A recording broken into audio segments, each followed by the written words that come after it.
Okay, so today is Sunday the 17th of October 2015 and I'm starting the Cambridge diet and this is day one.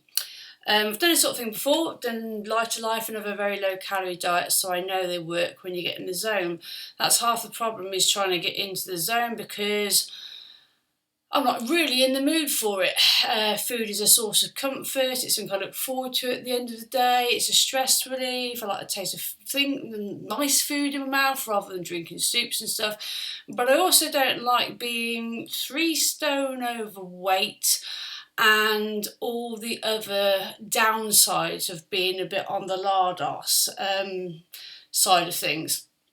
So I'm going to bite the bullet and I'm going to do a couple of things. I'm going to make this public because if it helps somebody else, even one person, then that's a good thing to do. It'll also be a good deterrent for me not to stick the weight back on again after it comes off, hence the old yo-yo effects and things like that.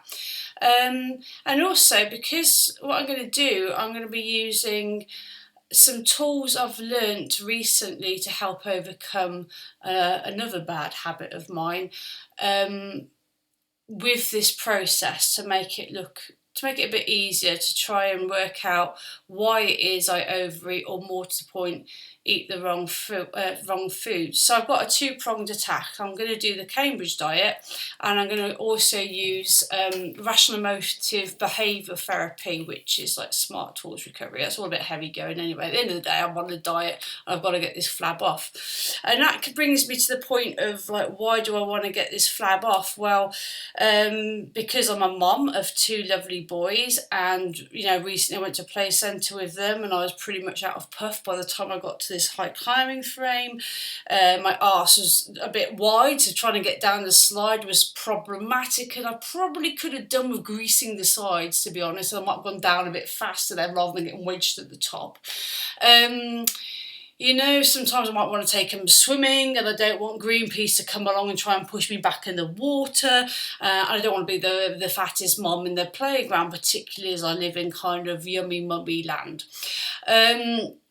And the main reason, as well, as far as my kids are concerned, is for health. I want to stick around and be there for them when they're older. If they've had any times in their life like I've had in my 40s, they're going to need a strong supportive mother, female in the background, amongst other people, to help them. I want to make sure I'm there. And obviously, if I'm carrying 3 stone of weight around with me, then my blood pressure's going to be up. Diabetes runs in the family, so does heart disease. And this is something I can control. There are other illnesses I can't control, but being overweight I most definitely can. Then there's also the sort of self-esteem and self-confidence aspects of this too, which I live in Neverland. When I've lost weight, I'll buy new clothes. When I've lost weight, I'll meet up with friends I haven't seen in a while. When I've lost weight, I'll have a photograph taken with my family and my children. When I've lost weight, I'll relaunch my business. I just live in the future of when I've lost weight, but I never actually start because I've got my head stuck in the sand, shall we say.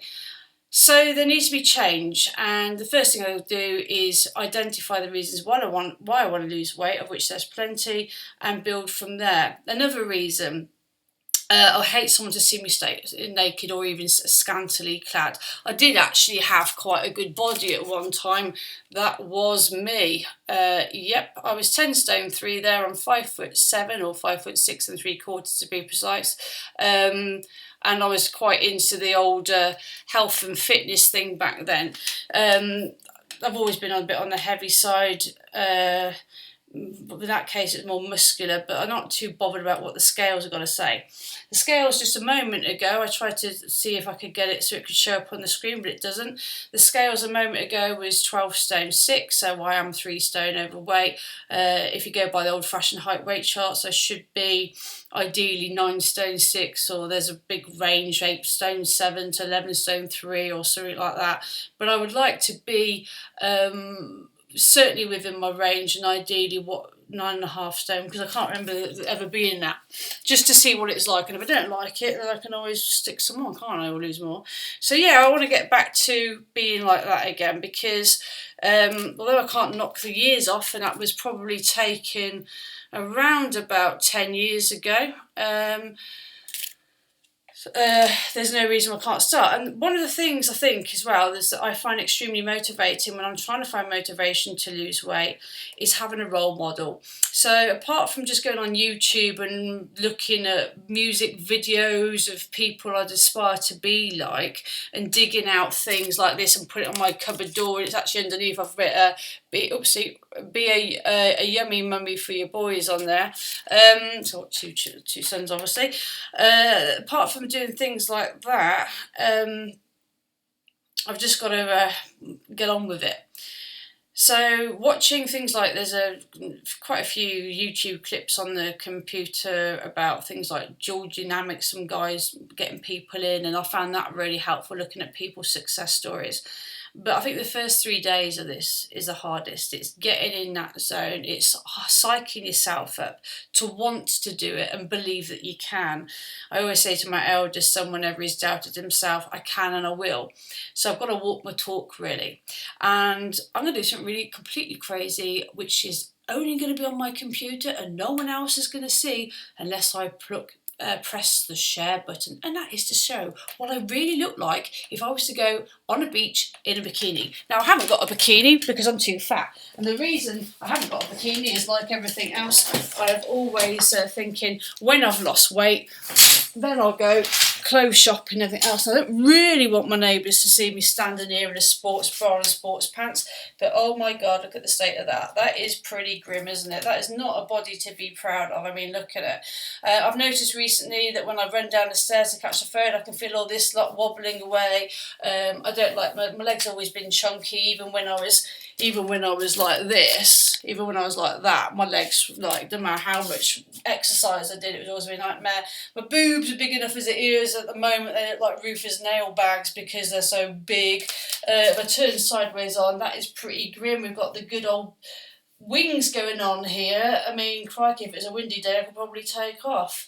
I've got the arms are really flabby. Underneath all this fat would probably be, quite a good six pack. If I was to relax, something like that. If I hold myself in, the best I can muster up is that. That's not a good look, is it? And then turn around at the back. I can't see the back, and quite frankly, I'm glad I can't. But I shouldn't imagine, if you're looking to sort of really scare myself, that's where I'd be. So at least I can't see it until someone comes along with a flaming photograph. So there you go. I braved it all. 3 stone of fat.